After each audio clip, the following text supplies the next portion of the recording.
Hey, Charles Hoffman here from iZotope. Today you'll learn about a unique approach to mixing your music called top-down mixing. Typically, when you mix a song, you start by setting rough track levels and then begin applying processing to each track, such as EQ, compression, saturation, etc. From there, you tighten up your song by mixing instrument groups, and after that, you focus on processing your stereo bus. With top-down mixing, you also start with setting rough track levels, but you begin by applying processing to your stereo bus, then your instrument groups, and then individual tracks. The benefit of this approach is that the stereo bus processing you apply can often fix multiple mix issues at once, saving you a lot of time. On top of that, the results can also sound very colorful and musical. Whether or not you should mix a song top-down is completely a personal preference. Once we dive into the details and you try mixing a song top-down, you'll quickly realize if it's a good fit for you. Some producers love this approach and swear by it, others can't be bothered to change their existing workflow, and that's fine. I'll show you how to mix a song top-down, and you can decide if it's right for you. Through the links in the description, you can demo all the plugins used in the video for free. I'll be using a combination of iZotope and Plugin Alliance products. One issue that top-down mixing can fix is a mix that sounds too dark. Boosting the top end of your stereo bus can fix that. If you were mixing bottom up, you'd need to spend a lot of time EQing each track to get your mix to sound the way you want. Maybe your mix sounds too thin and brittle. Hitting your stereo bus with a color box that applies some compression and distortion can add weight to your mix and help thicken it with very little effort. When mixing top-down, you start by focusing on overall mix issues. As you listen to the mix on a more granular level, you'll notice that many track-specific problems will have worked themselves out because of the broad mixing solutions you've already applied. Don't be afraid to make some heavy-handed changes. More extreme plugin adjustments, especially when using analog modeled plugins, will bring out the character of that particular device. If your individual tracks haven't already been heavily processed, you can push your stereo bus a little harder than you would otherwise. So we've gone through the general concept of top-down mixing, but which plugins should you use, and in which order do you place them? Well, there's more than one right answer to this. It ultimately comes down to personal preference, the genre of music you're working on, and the specific needs of your song. But I'm going to hook you up with a general purpose chain you can start with that will add a lot of flavor to your mix. Let's start by listening to what we're working with. Rough track levels have been set, but no processing has been applied to the project. People are dying, the government's lying, they can't kill us all, they thought we'd be quiet, but silence is deadly, they put us to the fire, and we have no fear, don't be scared, cause we just keep rising, so let's go higher, higher, higher, higher, higher, let's go higher, higher. Like most raw mixes, this one sounds loose and a little sloppy. The first thing I'm going to do is run it through a Colorbox plugin. I'm using Neold's Wonderlic, which you can demo for free at plugin-alliance.com. This plugin adds old-timey saturation to your audio thanks to the Wonderlic tubes that were modeled and used throughout the digital circuit. These will help tighten and sweeten the sound. Very often we think of saturation as a way to add color to a sound, which it does, but it also results in dynamic range reduction and often helps mellow out top-end harshness. People are dying, the government's lying, they can't kill us all, they thought we'd be quiet, but silence is deadly, they put us to the fire, and we have no fear, don't be scared, cause we just keep rising, so let's go higher, higher, higher, higher, higher, higher, let's go higher, higher, higher, higher. They got us on our knees, they got their foot on our necks. I'm standing on my feet. Are you gonna show me my respect? I like what it's doing, and I think it's made a big improvement with very little effort, which is something I'm always looking for. Wonderlic has a particular flavor that might work perfectly for your track. However, if you're looking for a more distorted sound, you can apply a plugin like iZotope's Trash to your stereo bus. Higher, higher, higher, higher, higher, higher, let's go higher, higher, higher.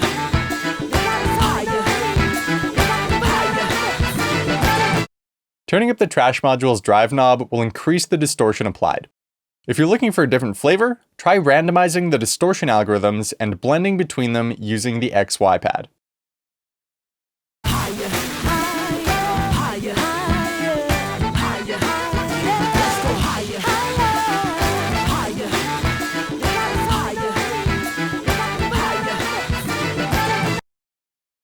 If the distortion's too intense in the low end, you can selectively target the top end using the multiband display. Other popular Colorbox plugins include Silver Bullet Mark II, HG2MS, and Saturate 2. They each have different features and flavors, so depending on the genre you're producing, you might prefer one over the others. We've linked to a blog post that covers these Colorbox plugins in depth.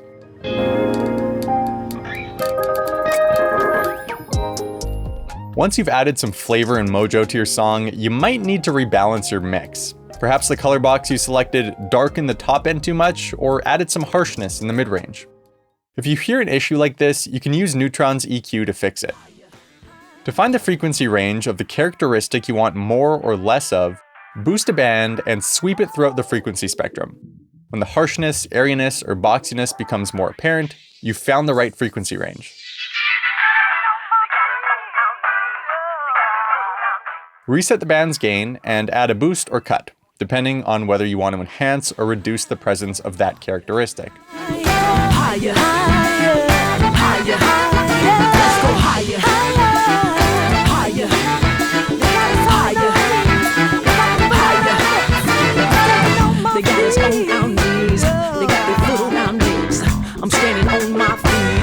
You gon' show me my respect. If you find yourself starting to apply really surgical processing with your EQ, just pause for a second.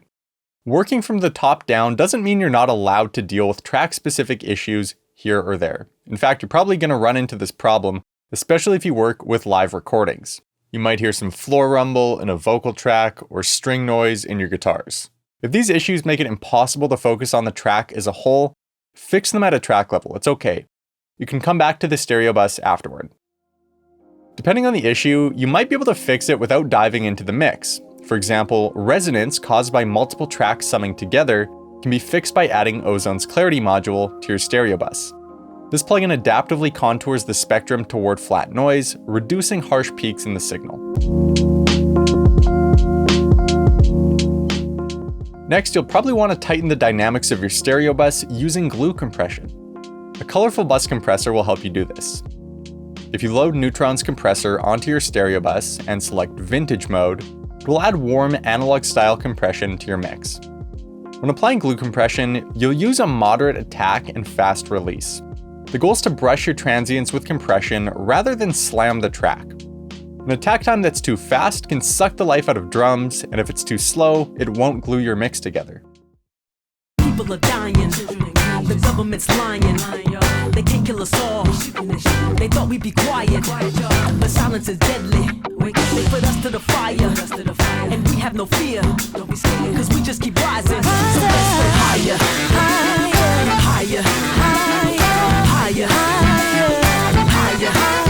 Let's go higher, higher, higher, higher. They got us on our knees, they got their foot on our necks. I'm standing on my feet, you gon' show me my respect. A fast release will help you avoid pumping effects. I recommend starting with a super fast release and slightly increasing it to make the compression applied sound more natural. If the release is too short, you'll end up with a sterile and calculated sound that doesn't feel as musical as it could. There's also a risk of introducing high-end distortion that can become noticeable in hi-hats and cymbals. People are dying, the government's lying.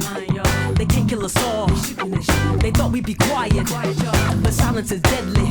They put us to the fire, and we have no fear, cause we just keep rising. So let's go higher, higher, higher, higher, higher, higher. Let's go higher, higher, higher, higher. They got us on our knees, they got their foot on our necks. I'm standing on my feet, you gon' show me my respect. Finally, you can apply a limiter to your stereo bus. The Ozone limiter is a good choice because it provides you with 3 different flavors of limiting: analog, tube, and modern. Analog will deliver a tight bass response with a thick vintage flavor. Higher, higher, higher, higher, higher, higher, higher.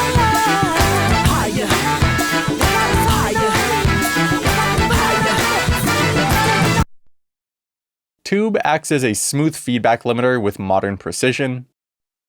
Higher, higher, higher, higher, higher, higher.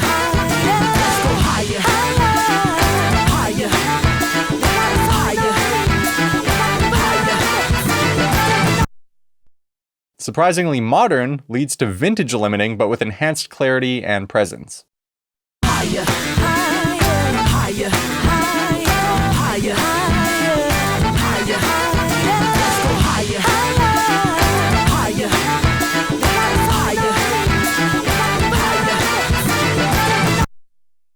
In this case, I'll enable true peak limiting to prevent intersample peaks from clipping, and link the left and right channels because my mix is nicely balanced.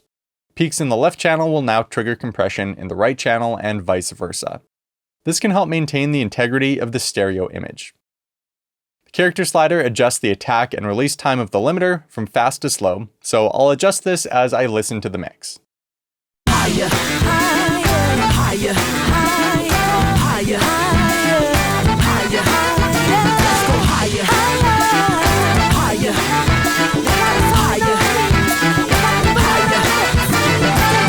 They got us on our knees. They got their foot on our knees.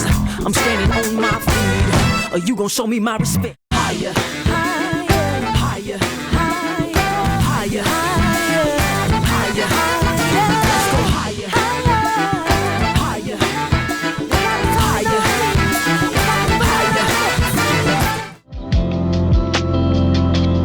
I need to provide a big, huge disclaimer here because I don't want you to think that there's only one correct way to process your stereo bus.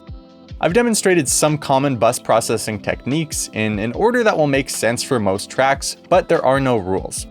You can apply any type of processing to your stereo bus, and if it sounds good, it is good. A question you might have is, where's the line between stereo bus processing and mastering? Well, mastering is the process of formatting a song for distribution. If you're not doing that, you're not mastering. When mixing a track top-down, you're not mastering.